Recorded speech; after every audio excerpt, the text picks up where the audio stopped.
We talked a little bit more about, I mean, we talked earlier about building that relationship and how some of that's sort of automated, some of it's personal. And you talked about knowing, like, and trusting people. So what do you do then for people to really get to know you more, or, building that relationship besides the things we've already? Well, I like to have a phone call with all of our investors if I can. I know some of them are really busy and they already know us from multiple areas. And so they already have that inherent kind of credibility and trust built in. And so they don't necessarily always want to jump on a phone call with us, but we try to get on the phone call with them to be able to understand who they are, a little bit about their background, and build that relationship with them.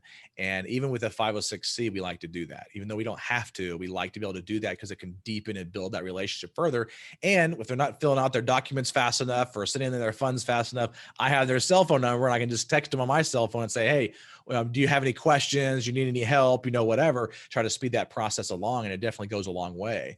But there's a lot of things that I've already talked about that kind of already helps to kind of let the investors know who we are and understand how we work and how we operate. And then I do also have some investors that'll ask for references. And so we try to be as open with that as well, and give some of our investors contact information to those investors so they can reach out to them and have that conversation about what it's like to be a passiveinvesting.com investor. And you mentioned earlier about how when you do have that conversation, you make note of some things. So then I guess in future conversations, you try to bring those things up and kind of ask them about their family or their team or whatever. Absolutely. You'd be surprised at how many investors like, how did you remember that? Yeah, it goes a long way. So that personal interest. Yeah.